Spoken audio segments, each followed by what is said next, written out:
we only have two human senses that we can actually utilize to tell stories or persuade people. And I always had this very strong feeling that sound was relegated as this finishing process, like color in a way. There's really no creative contribution in any sort of linear fashion. It's more so, here's a thing, make it sound good, and move forward.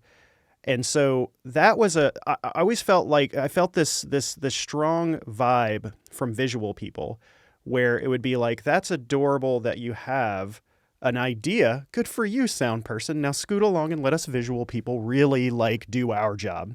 And so this idea that visual people are the heart and soul of all visual focused content, coinciding with every major respected film director saying that sound is 50%, if not more, of the magic trick that they create in their films, made me realize that there's just a lot of cultural work that needs to be done to elevate sound. Pro Audio Secrets, a show that helps you to find your own voice in sound.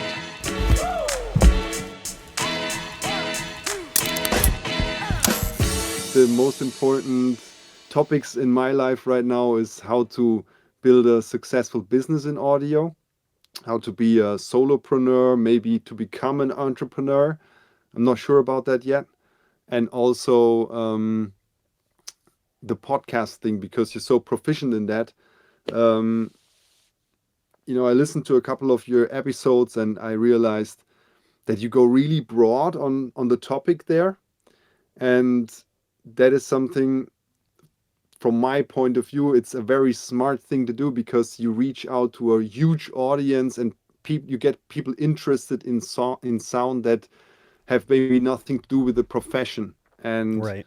So I was wondering, what's the angle behind going that broad? Is it just your own interest, or is it also a business angle that you are following there? Yeah, I can give you a whole rundown of why 20,000 Hertz even exists. And so this was, I started Defacto Sound in 2009. And this was after working internally at some of the big US-based TV networks. So I had worked in LA at NBC and Fox, and then worked on the East Coast for the Discovery Channel and all of the channels that were affiliated with it. And I was full-time internal with those companies. And so I learned a lot about how the internal teams worked, what their weaknesses were, what their strengths were. And back then, one of the biggest weaknesses is that internally we couldn't take on the high-end projects, because the high-end projects would fly through the workflows super quickly. So in other words, we would get, as an internal team, completely booked up for months at a time on projects that could have these block bookings. But a lot of the really exciting launch trailers or very unique spots would either go to an external agency or to an external group just who had the bandwidth to do it.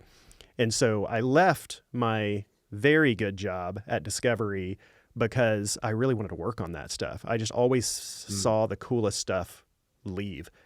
And started Defacto, immediately started working for friends who worked at Discovery, who went over to National Geographic. And then that just eventually broadened to that transition into streaming. And so nowadays, a lot of what we do is Netflix trailers and HBO trailers and a lot of advertising. But where 20,000 Hertz came in, because this was 7 years into Defacto, I remember having this and this was so 8 years ago, roughly now, I remember feeling very distinctly that cable television was not going to survive in its current form back then. And and so much of the work that my team and I were doing was in that realm. And I was also just itching to do something that was my own and where we didn't have a boss, because there's this idea of this pick me mentality all the time when you're trying to do what we do. And that can be just really emotionally draining. And with a lot of our free time, we would do director's cuts or organization. And I'd read some book that said, great companies know how to capitalize off of their waste. And when I thought about my own company, the waste in our company was the unbooked time where we're sitting on our hands. And, we could help and do favors for people, but it wasn't really bringing in income. So back then I was like, I think we need to invest in something that's our own. It was very risky. It was very ambitious, because to make a show that's that in depth, that takes hundreds of hours per episode, it just requires a lot of finances to do it. Because another thing I wanted to make sure of is that no one was being unpaid for my passion project, because I felt like that's all we would get at Defacto, is just like unpaid passion projects. So I was like, I'm not going to do that with my own thing. So everyone from the very beginning was all paid all the way through now. Like anything that's done, I just don't feel ethical unless there's some significant reason that's mutually beneficial. It's just people always get paid to work on the show. And so I had to solve that problem too. So at first I went into debt. I was like ate me alive just working on this show that wasn't making any money. I didn't know if it would really last past like 10 episodes, but thankfully did all the work. The first 2 episodes took us a year to make, and they were only like 11 or 12 minutes. But it was because we just really didn't know how to tell a story back then. And so we really had to wrestle with it and figure it out. But yeah, a lot of luck came out. I was a huge fan of 99% Invisible back then. So I was really modeling the show after 99% Invisible, kind of a sound version of that, if you will. And luckily when I put it out, the first drop, a couple hundred people listened to it. Awesome. And then I put the second episode out, maybe like 300 people listened to it. Awesome. And between my third and fourth episode, I met Roman Mars, who's the host of 99% Invisible. I take that back. It wasn't the third and fourth. It was between the second and the third episode. And we bumped into each other at a conference, and he says, I really love what you're doing. Do you mind if I play your last episode on my feed? And then he did. It dropped the same day as the third episode, and then just tons of listeners from his side came over into 20,000 Hertz. And so the motivation was really to be able to do something for ourselves. I was also worried about the future of the industry, which I feel like I was proved right in that by this point. And really just wanted to start building something that was my own. I recommend everyone have their own creative passion project. Interesting. Yeah, thank you very much for giving me that insight. I could never have guessed that from just your content. And to just recoup a little bit, correct me if I'm wrong. So you just started your company after realizing you want to work on the projects that get outsourced, right? From that core team that was working at the network. And then you started Defacto as your own company. Right. How did that start? Did you start as a solopreneur? Because after a couple of sentences, you already said we. So who is involved in that early stage, and how did this all get into place? Yeah, I always told myself while I was at the full-time job, I had a lot of free time too. And back then it was pre-kids, and it was just all day, every day, living, breathing audio. I still feel like I do that, but I live and breathe audio with my children now. But back then it was something that even when I was off work at Discovery, I would have friends who would work on little films or little ads here or there. So picked up extra work. And I always thought if I could match, or if I could ever get close to my Discovery salary, then I would leave and do my own thing. And I was like, and I got that point, and I was like, okay, I'll leave and do my own thing. And the very first thing that happened was my salary kind of dipped in half, which will happen when you drop an entire side. So that was a little bit terrifying. But really, to take a step back, I had to take quite a few steps back just to start the business, financially, with relationships, finding new people. And when I say we, it was always like a really strong effort between, I would say, my wife and I, because those first couple of years of Defacto, she was teaching and really surviving through those first couple of years while I was just, meeting people, making people aware of what I could do. And after a few years, she became the project manager for Defacto Sound. So she was the first project manager. And then from there, it started to just slowly get bigger. I always feel like running a business, at least back then, felt like freelancing where you just need a lot of help. And so I would hire a sound person that I would train in detail in the way that I do things to to really like prep and build an initial sound design passes to really start to save my own time to where I could focus on what I uniquely bring to a project. And so if I can have an assistant get me up to 80% and I can focus on that 20%, then that brings my time back. And then my capacity goes up if I'm working on something, 1/4 of the time, but I'm really bringing like my magic specifically to it.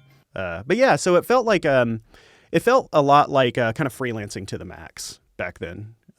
And one thing led to another, and really like being able to like carve out more time, because time is the commodity that's really hard to get. There's just only so many hours in a day. And if I can help train people up to support me in those environments, then I get a lot of my own time back. It really resonates with me at the current stage that I am, because that's exactly the thing I want to do next in terms of the whole freelancing part. And on the other hand, this mentorship thing that I'm so passionate about, I think that's the unique thing that I can contribute, and that is maybe the thing that is my own, and this whole branding around it with the Foley teacher and social media and reels and podcast. This is only to make myself to be out there, to that people understand my value. And this was an angle that I maybe understood a couple of years ago, that this might be something I could do that would help me to get to my next goal, let's say, because I was also employed for many, many years. And I enjoyed it. I needed these years to get trained by the right people, to get the experience through exposure to real projects, to grow my IMDb. And then this opportunity came up to work at Ubisoft. So I moved the whole family from Berlin to Düsseldorf and worked there for 5 years. And that's how I gained those international AAA credits, which I always wanted to have. Mm-hmm. So I always had this kind of goals that I was aspiring to, and being employed was always doing or fulfilling those things for me for many years. But then I realized that talking money and talking salary this is not goes together very well, and I'm not good with money at all. But a colleague at Ubisoft basically said that to me while we were discussing about, I was going about like, yeah, if I work another 10 years at Ubi and I get to that position, and with these amount of years I can gain a salary X. And then the guy stopped me and said, look, if you want to talk money, don't talk salary. And that opened my eyes a little bit. And I always thought that I want to have a side hustle or something going on to make money at the side, but I never knew what it is. And I asked many people who were successful that I knew in business, like real business people. And I always heard back, like, just do what you're good at. And this was not a really good answer, or like it was not satisfactory for me. But now I understand where that came from, because now I honed enough skills and experience to actually know what is my unique voice in sound, what can I contribute right now, today, that makes the difference for me and hopefully for others. So my question through this long monologue, thanks for listening, is, what is your mission today after going through all these things and having these high ambitions about making podcast episode of that scope that are so expensive to produce and so high value? Even on an audio format. I mean, it's kind of a bit incredible for me to hear that today. So what is your mission today after all those years? Yeah, when you ask it like that, I realized I never actually answered an early question that you said. And it's really about like the problem that I was trying to solve with 20,000 Hertz was that in my advertising, promo, commercial focus world, we only have 2 human senses that we can actually utilize to tell stories or persuade people. And I always had this very strong feeling that sound was relegated as this finishing process, like color in a way. There's really no creative contribution in any sort of linear fashion. It's more so, here's a thing, make it sound good, and move forward. And so that was I always felt like I felt this strong vibe from visual people, where it would be like, that's adorable that you have an idea. Good for you, sound person. Now scoot along and let us visual people really like do our job. And so this idea that visual people are the heart and soul of all visual focused content, coinciding with every major respected film director saying that sound is 50%, if not more, of the magic trick that they create in their films, made me realize that there's just a lot of cultural work that needs to be done to elevate sound to this world that our culture also accepts, like food or cooking. Like, you don't have to be a chef in order to make amazing food or learn about it or feed your body the nutrients that it needs in a fun way.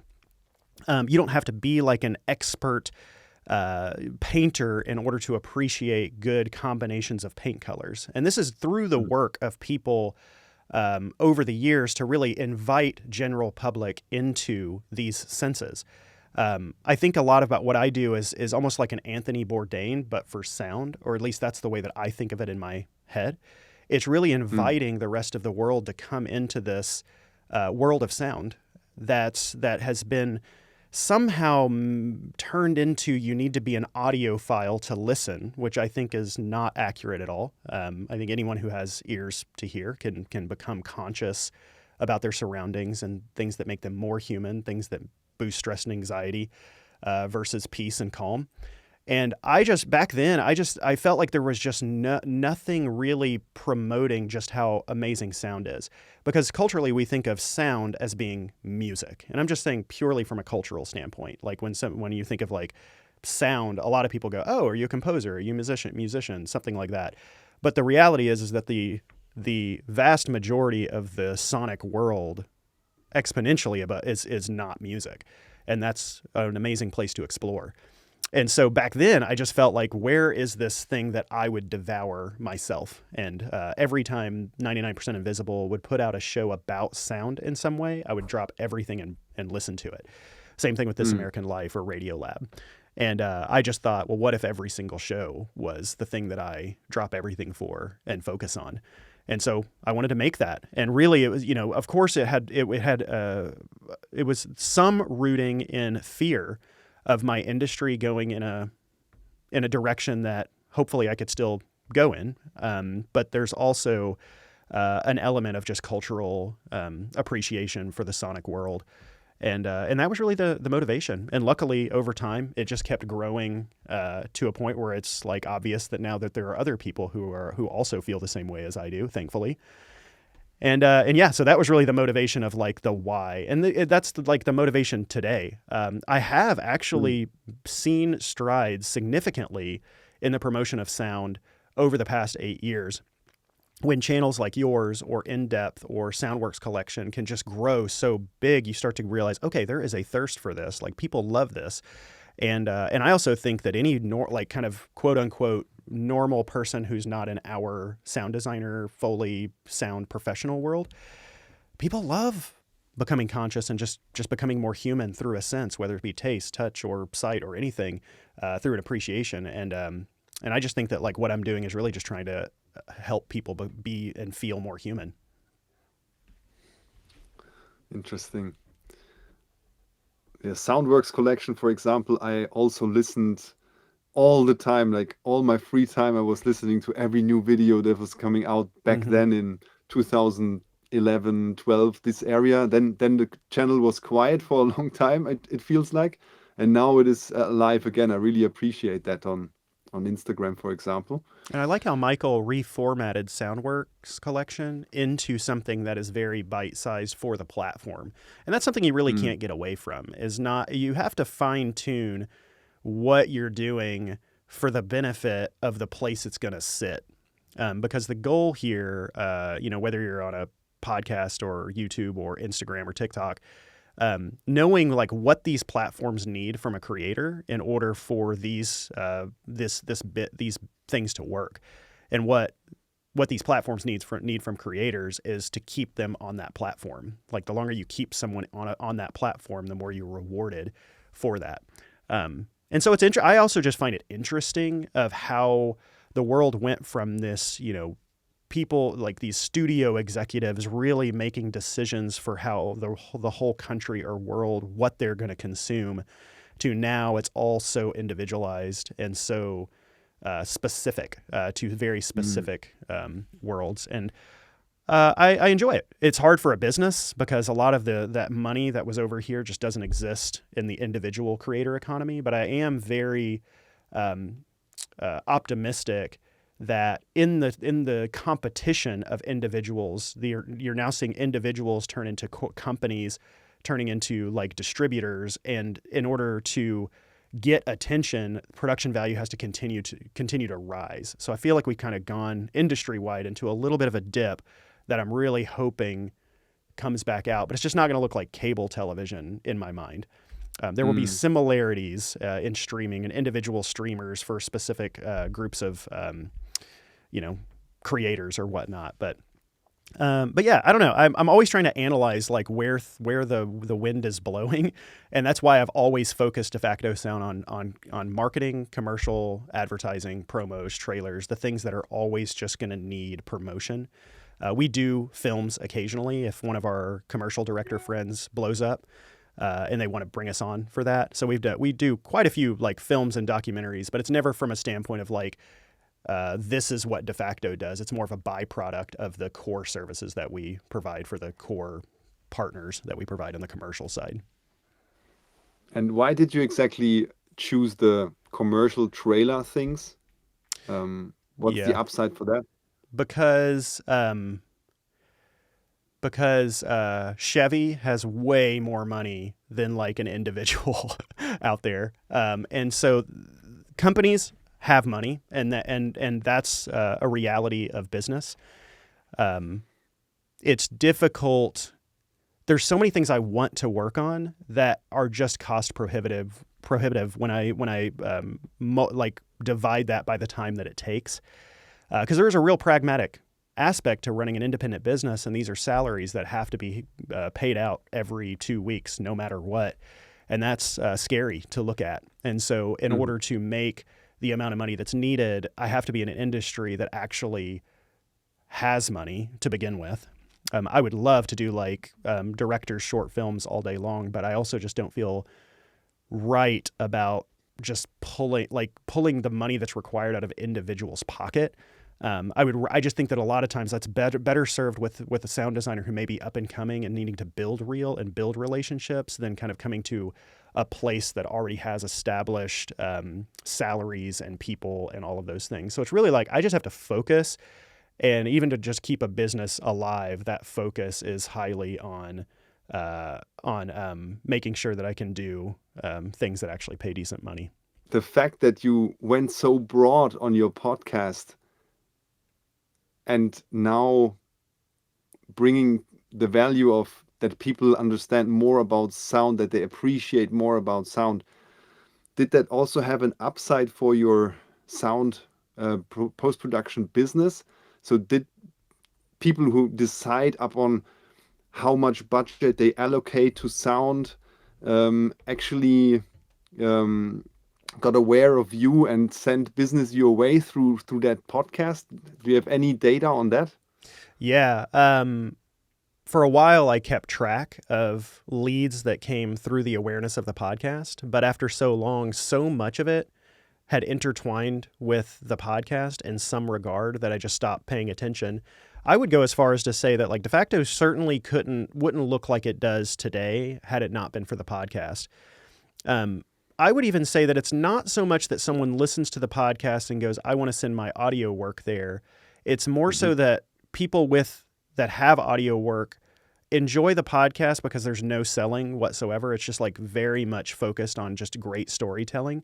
So it's very much like a give. It's very focused on just like, there is no agenda. There's no call to action. There's no like, if this, wink, wink, nudge, nudge, come over here and work with us. Now, we occasionally will put like a very clear promo in our ad space for that, but not generally like ever in the content. And so what that does is it builds an authentic trust, I think. For me, it's just natural. I just like telling stories. And I think that's how I was uniquely positioned for 20,000 Hertz, is that so much of my job as leading a sound design company was convincing people of the vision for the sonic, how something was going to happen sound-wise. And so I really had to tell stories around it. And I think all of us as sound people have to tell stories to get people to understand vision, or I guess in this sense, this aural vision. And Can you and yeah. elaborate on that a little bit more? What that actually means to tell stories to people you actually want to sell your sound design to?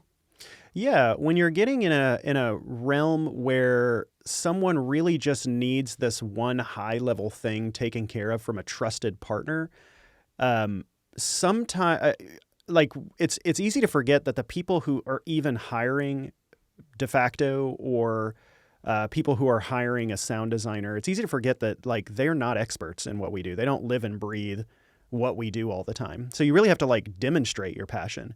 You have to you have to be present. You have to make things real. And I think that's something that I think a lot about, is that ideas are ideas. Ideas, I can have a million ideas. I've created 1,000 multi-billion-dollar companies in my head, but none of that matters without execution or without making it real.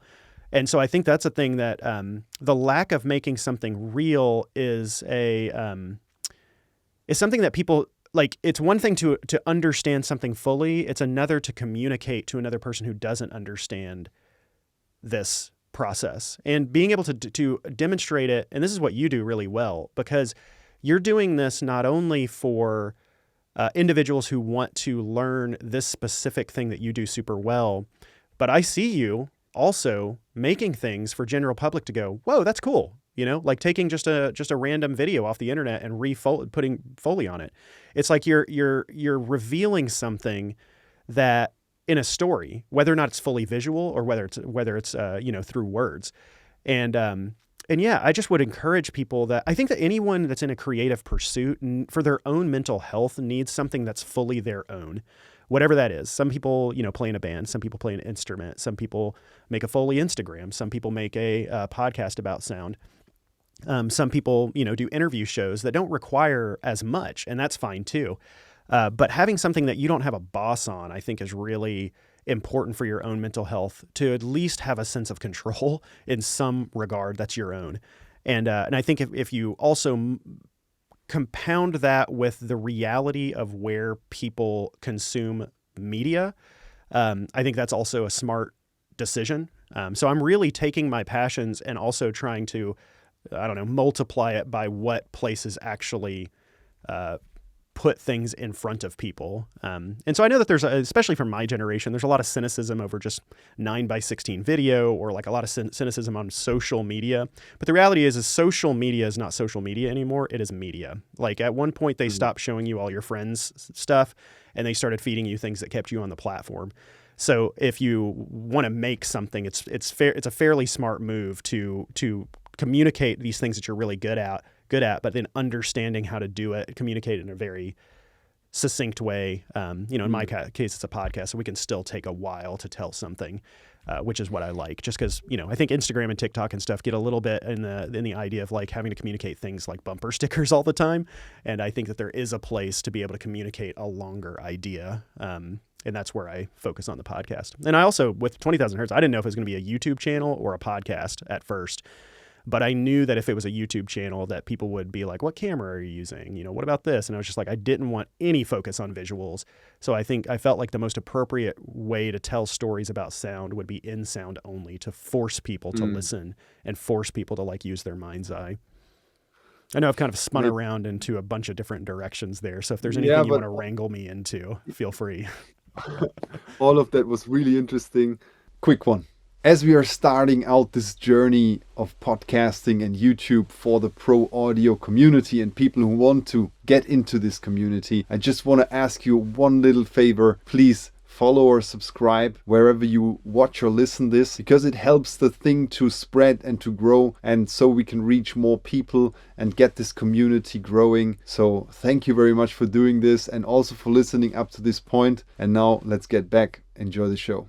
the question that I have in mind is, when you started out with this audio business, that idea of building this very high produced, high value podcast, was it more the thing that you wanted for your own mental health, that it is your own project, you don't have a boss on that? Or was there also this idea of building another type of business for yourself? You mentioned that maybe the industry changes and Defacto Sound as a service provider cannot really succeed, so that you have something else that makes revenue. So was this podcast already designed in a way that it will generate revenue? Yeah. And I also knew that I wouldn't listen to something unless it was highly, highly produced. Again, the thing that we don't have a lot of is time, especially as we get older. So for me, 20,000 Hertz is a huge respect to time, and it's doing hundreds of hours worth of work to save people, minutes and tens of minutes of time, and to boil down ideas into the most succinct, clear possible way of communicating them. I hoped that it would be a business. I kind of understood podcasts from a business, but admittedly, when I made the podcast, I had no idea how, after a few episodes, I started getting emails from agencies I had never heard of saying, "Hey, we're a podcast ad agency. We'd like to put, would you be interested in promoting Blue Apron or something?" And back then I guess I was in denial, because I was like, this isn't real. No one's paying attention to 20,000 Hertz. And so I actually dodged a lot of these emails, because they came from, I worked in with advertising agencies. I work with networks, and I'd never heard of these agencies. The reason I never heard of them is because they focus on radio and audio, and I wasn't working in that. Mm-hmm. And so I surely hoped that it would work to a financial benefit. But I was not I didn't have a business plan off the top of my head, because the number one thing I needed to do was make something that somebody wanted to listen to begin with. And so that kind of sparked, with a lot of luck, after 10 episodes is when I really started to pay attention, because money's just pouring out of my savings, my very modest, if any, savings, just to make this show. And I finally kind of entertained one of those. I was like, "Are you really with a Blue Apron or Squarespace or whatever?" And they're like, "Yeah, this is how this works." And I really had to ask how it worked. And then now the one thing I was not intimidated about was working directly with ad agencies.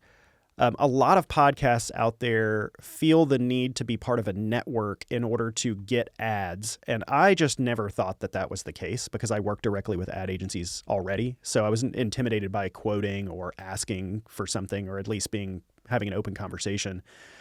But luckily, kind of one thing led to another, and then we got one ad, and then we got a couple ads, and then we were able to add a pre-roll. And then nowadays, as far as our advertising, at least for the past 5 years solid, I think that we're booked pretty much at 90 to 95% of all of our ad inventory.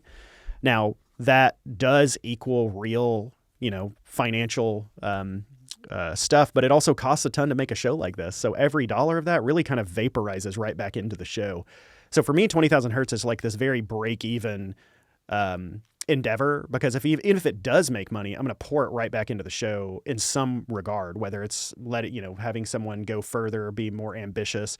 When we have a little bit of extra money, I always go really ambitious. And then when we don't have money, it's trying to rein in all that ambitiousness. But for me, it's all about just how can I keep the show running? And it will run as long as advertisers still come to us. Growth would solve a lot for us. I think if even though we have, most people would consider a very large audience, it just costs a lot to make what we make. But if we had double the amount of people, it would just revolutionize our show. We could potentially go weekly. We could do a lot of stuff, hire more people, all of that. So I still don't feel like it's kind of fully realized or where it can be, but I'm very thankful for what it is and how it speaks to people now. And that's the thing I have to remember, is that at the end of the day, I'm talking to one person very close to their eardrums, and I just want to give them the vibes that podcasts have given me for all of these years.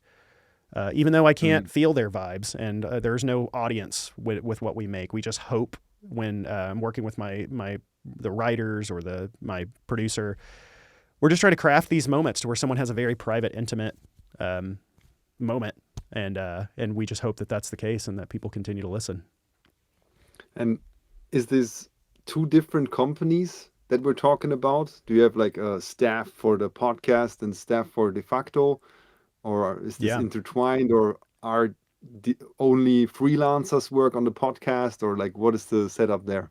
Yeah, so the goal is, so we have a supervising producer, Casey Emmerling, who's fantastic. Casey was a writer on the show independently for a while and was just stellar, to the point where I was story editing every single show, and it just takes a lot of time to do that. Meanwhile, I'm also running a company that needs a lot of work in order to pay the salaries. And so eventually I hired Casey as the showrunner, with the real intent is to be that person who's picking over every story element from independent writers and making sure that it feels 20,000 Hertz and we're enhancing the vibes. And so Casey is exclusively on the 20,000 Hertz side. However, if our project manager over at Defacto is off or whatnot, Casey can slide in there and be the project manager for Defacto while she's on vacation or something. The other thing is ideally everything internal at Defacto Sound is Defacto Sound related work, but that's not always the case, because sometimes we're just not that busy. Like, we're speaking right now at the beginning of January, and everyone's just barely recovering from their holiday. And so everyone's about to start kickstarting. So it's a real slow time for us right now. So in cases like that, we do put the podcast internally when we're not busy. But the real goal is that that's freelance, and we're just utilizing our internal talent for finishing and any sort of polish on sound design. So yeah, Casey's exclusive 20,000 Hertz, unless there's vacation. We have Andrew that works on our partnerships. That's also a fantastic writer as well. So he's pretty much exclusive on 20,000 Hertz, but now is starting to get into partnerships with Defacto Sound as well. We have Defacto is like the core team that is very malleable. Like, sometimes we're bigger, sometimes we're smaller, sometimes we have more freelancers, sometimes we have less. Right now we're going through a period where we're really wanting to utilize more high-end freelancers. We've retooled our entire workflow to be able to work with independent sound designers to get kind of fresh ideas into our projects. And yeah, so that's exclusive. So they are exclusive, but very much kind of like a partnership. We can do everything internal if we could, but financially it doesn't make sense to. So I really try to keep, in a perfect world, 20,000 Hertz exists on its own, and the only going through Defacto is really for like a finish polish, because I just trust all of the people on the staff with the extensive training that we do. So yeah, and then Defacto kind of like lives on its own most of the time. So there's definitely crossover, but I do try to keep them fairly separate. Totally makes sense from what I can understand now. You brought up writing quite a couple of times now. What do you think writing actually plays of a role in this whole game that we are all playing now with social media and branding, or writing a podcast, writing content? I mean, it all doubles down to that, isn't it? Everything. Yeah. I mean, writing is the foundation of everything. You can have all the tools, but if you don't have some sort of written guidebook or plan, it doesn't really, there's really no thing. Like, everything that we're doing here is to enhance some sort of story. And so if you're going to get in front of it and start being the person telling the story, writing is something that you got to practice repeatedly. You know, a lot of people put the 10,000 hours into sound design or mixing, but it takes the same amount to kind of get writing and trying things. And the first thing that you're going to do is not going to be good. You're going to look back on it and go, "Ooh, that's cringy." The first 10 things you do is just not going to be that good. When you're going to look back and it's going to be cringy. There's stuff on my Instagram that I'm like, I don't like that. Doesn't represent like the vibe I'm going for. But it's trying. It's figuring out how to make it work, who to work with, like what writing things work, what writing things don't work, what resonates with people, what doesn't resonate with people. And really practicing different things to go, okay, that doesn't work, so we won't do that, or that doesn't work, or that could have worked with this tweak. It's just a constant iterative process of trying new things and seeing what sticks. And then if something sticks, you go, okay, people really want that. Now do I like double down on that idea? So yeah, writing is, and that's another thing too. I don't think that I would be worried that there would be a lot of people who would listen to this and go, well, I'm not a writer. That's for writers. But that's the same thing as saying like, oh, I can't listen and think of something as being too loud or just sounding abrasive unless I'm an audiophile. It's just it's everyone's a right. If you can talk, like you're writing as you're speaking, like you don't need to be a thing or have some title in order to do a thing. You just do it. And then I don't consider myself a writer, but like I've written and edited just, over 200 episodes and the website and copy every day. I mean, I'm doing probably more writing, just sheer writing than anything in my life, but I still don't consider myself like a writer. It's a thing that I have to do because it's just a human thing that you have to do. And if you can get better at it, then that's always a bonus. Yeah, I realized that basically as we speak, I never understood Twitter. Like, what is Twitter? Couldn't really relate to that at all. And now it certainly kind of makes click a little bit that I see people like Justin Welch, for example, writing his stuff there with his mission to educate solo entrepreneurship or advertise that and educate people on that by leading by example. Right. And I just read those lines and I think like, it's really good writing, and you can take something from it real quick, and therefore for that kind of format it makes total sense. And I just listened to another YouTube video about how to create content in 2025, like what's a good strategy. There was also the beginning of everything is writing, and you need to get your story right, and then you see what works, and then you double down on these things, exactly what you said. And then they said you have to always bring people into your email, because that is the way you can communicate with your core audience and get a real value transaction that you actually own as a solopreneur, creator, or whatever, because it cannot be taken away from you from any platform. And for me, the trickiest thing at the moment is to bring that all into a system that actually works into like in my favor, and also in the favor of the people who want something from me. So type of automation or a digital product that is the entry point, so that people can, if they don't want to make mentorships with me, they can maybe access that little course that I have, or any digital product. Because I feel like if I'm only going for those one-on-one high ticket coachings, I will always sell my time against money. And as much as I enjoy doing it, I want something on top of that to build something that is bigger than just myself. Mm-hmm. So do you have any advice for me what I should do next in terms of getting this thing a bit more automated and optimized? Yeah, it's tricky. One thing that I've learned is that just because something works here doesn't mean it's going to work in another place. Like 20,000 Hertz works really well as a podcast. And then I experimented with taking these 30-minute stories and then boiling them down to 60 seconds or less. And they're just not. It's kind of like talking about like the McDonald's like da-da-da-da-da, like I'm loving it thing. Like that is like a 45-minute twisty-turny journey of what the heck is going on. And it's just every like beat of it is just weird or sideways or whatever. And then it just goes all the way down to, this was made by this person and it means this, and Justin Timberlake did this thing, and move on. It's like you just don't get any of the nuance in that.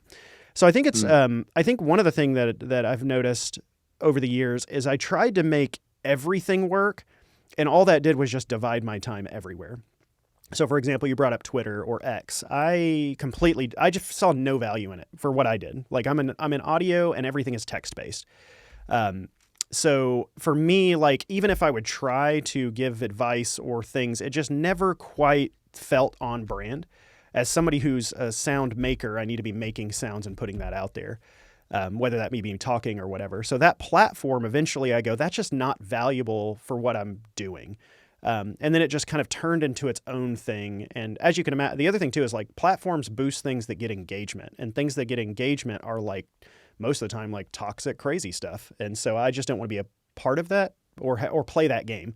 I actually felt like with Twitter or X, the thing that actually got the most engagement was just if I had a hot take. Like if I was ever negative, it would do well, because negativity really Mm. like pushed up, and I don't like sleeping at night with that stuff. So I just eventually went for my own mental health that it doesn't exist, complete shutdown of all platforms. Facebook, we also had some Facebook stuff. I shut down entirely. Um, Really now I just focus between the podcast, Instagram, and LinkedIn. So Instagram, I have my own personal and my and Defacto Sound, and then same for LinkedIn. So like I just realized like those are the most powerful platforms, and if I'm wasting my time trying to make things work otherwise, you can certainly have things trickle down in there. For example, if I make something for Instagram, you can take that and put it on TikTok. So that's something that we do. But I just I'm trying to remind myself like I don't have to be great at every single platform, and not every platform is going to fit what I'm doing. So much so, and this is just a side rant, that YouTube for podcasts is terrible. Like terrible. Like I would totally go on record and say like YouTube is not a place for podcasts.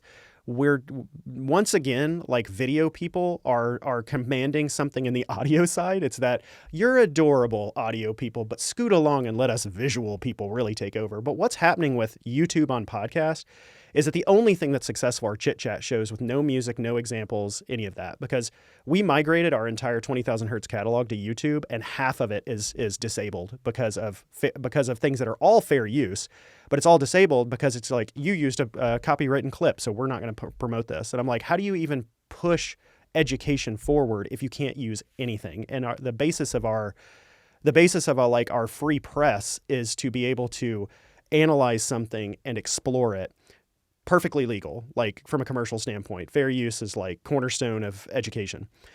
But YouTube just immediately in the algorithm blocks it. And so you can't have something like 20,000 Hertz on YouTube because its algorithms will just crush you. And so what does work? Chit chat shows, no music, no examples or anything, and then just boost on up. So it's just like audio only, like YouTube is not the place. And if you're doing something in audio only, that's going to be a different vibe. It's going to be a different feel than doing something visual. It's a different way of telling stories. You're really like tapping into someone's mind's eye, which is incredibly powerful. It's why sci-fi audiobooks are so still prolific, is because they can't put it in visuals because it's too expensive. But you can put free, it's free to imagine things in your mind's eye, and you can bring your own experience to something. I feel like I'm suddenly just defending podcasts in general, but these chat casts are not like, I mean, they're neat. They're famous people talking about famous things, but all it is just like another way of gatekeeping people, like who are not camera ready. Like 90% of the people that I talk to on 20,000 Hertz, they don't want a camera going because they're not that type of person. They're very private. They have a real messy studio. And if I can just get them on mic, there's so much emotion and depth and performance that comes through the human voice. But when everything has to be a chat cast to be successful, anyone who's not camera ready won't do it. And the people who do it have an incentive to do it. I don't know why I'm ranting about this. It's just been on my mind. But it just bugs me that we just get, with all of what we do, we just get absolutely, totally annihilated and eclipsed by politics or some, hot button issue. And, I'm over here just going like, hey, sounds pretty cool over here. Really nice stories, emotional things will make you feel good. And it's just like, no, let's dig into toxic stuff. So I guess moral of the story, consume content that makes you happy as much as possible. I know we need to like be aware of the world, but, what can we control? What can we can't control? And, for me, I think that, 20,000 Hertz is like a mental health thing for me too. It's positive, it's clean. It's like I involve my kids, my family. And I'm also trying to just, bring other people's families together through this cool thing of sound. And I get a lot of people saying like, I love 20,000 Hertz because I can listen with my kids. And I'm like, that's amazing. I do the same thing. That's me meandering again. I don't know where I went with any of that stuff. I appreciate it. I also listened to the dogs episode together with my daughter. She's just learning English, Aww. but even without the language, you could get something out of the episode and learn stuff about dogs. So that was an experience I had with my daughter, for example, through your podcast. Nothing makes me happier than, and also another thing too, another motivation of 20,000 Hertz is that this idea that you have to be an audiophile in order to kind of be like, think about audio, that's a generational thing. That's like an old way of thinking. Young people don't think like that. Young people just don't categorize things like me as an old person. And it's really cool to see people in their teens and 20s just gravitate to this stuff so well without any like mental blocks of, I'm not allowed to do that because I'm not some like golden ear thing and that's really a big thing I'm trying to crush is like audiophilism and kind of golden earism. And that's another thing I've kind of just interacted with a lot there are people who are golden ears, that's for sure, through tens of thousands and hundreds of thousands of time spent listening. But it's very gatekeepy too. And people can contribute creatively to sound, even if they don't have kind of this golden ear idea. And that's a big thing with 20,000 Hertz is like including the people that I'm working with into the sonic conversation. I think anytime somebody comes to Defacto and they're like, you just do your magic. I'm like, it's not magic. There's very calculated thoughts and experiments that happen and thousands of them. And so having conversations of like, kind of how do you hear it? What's the vibe you're going for? What is the meaning of what is the company about? What is the product about? All of that really, like whether it's on 20,000 Hertz or like on Defacto Sound work, all of the decisions are fundamentally rooted in whatever the service, like the service, however we can be in service to that message that they need to proclaim in a way. And so, yeah, I guess like I'm just very collaborative. So I don't want like you do magic. No, I don't do. I mean, I do kind of like I have a whole spiel about sound is magic. Like sound is legit magic because magic is not real. Like magic is about perception and human emotions and what humans want to believe and what they don't want to believe. And so in magic, like if I vanished a coin here and if I had a coin, I could do it. Like I could. Do I have a coin? I don't have a coin. I don't have a coin. I should have a coin. Anyway, I could totally vanish a coin for you and you'd go like, whoa, that's wild. But that's the visuals. Like that's the visuals of a story that we're supporting. We're the ones doing the thing where we slide it behind the hand and we stick it in a way and you only see, what the presenter wants you to see. It's sound that like tricks everyone that something's real. And that's what I love about what I do with Defacto is that everything sounds like garbage when we get it. Everything. And even when people think it doesn't sound like garbage and they're like, I did it the way that I think it should sound, it sounds like garbage. Like I don't want to be gatekeepy about it, but like there's a lot of stuff that comes to us that does not sound good, that is perceived to sound good just because they've been listening to it 8,000 times repeatedly. Mm-hmm. But I listen to it and I go, I'm telling you, this is not as good as you think. There's a lot of demo love that happens in that. But sound is the illusion. Like sound is the thing that sells the reality of what we're seeing on screen. Yet it is still something that is so underappreciated or something that is so, the first budget line item to go to where we can get extra granola bars on set. Let's take it from the sound budget. And I'm just like, what is happening? So I guess a lot of what I do is I'm not only trying to like make a great show. I'm not only trying to like make a great studio, but we also curate the people that we work with. There are big if a red flag, like today, I got 2 rate requests, red flags, like throughout the board. So we'll very kindly in a very roundabout way go, this isn't quite right for us. But we curate the people that we work with because I've been in a lot of toxic situations before. I've been treated very poorly many times, and especially having my own business. I would rather be a very noble, like I would rather be a plumber or an electrician and help my neighbors than work in an industry that is demeaning or manipulative or people taking advantage of other people because of their own mental health struggles or whatnot. So I don't know. All of that to say is like Defacto Sound is not a company that will exist at all costs. Like Defacto Sound is a company that will exist as long as there are kind people who are very collaborative who are also in service to whoever they're working with, and we're working together to get there. If things become too toxic or there's not enough people, then I'll be packing it up and focusing on 20,000 Hertz. But yeah, another thing that you had said earlier is like 20,000 Hertz. It's its own business. If we could be a content first studio, I would love that, where we're focused on teaching and making compelling stories. And then anything that comes in the door is the icing and the sprinkles on top. That'd be great, but it's not that. It's still, Defacto is the heartbeat of everything that happens with 20,000 Hertz and with our team. So it's important for us to still be just excellent on that front. And I love it. I mean, I love that, especially if we're working with nice people. But I would say that all of our clients are nice people and very collaborative. We've just weeded out people who drain our energy.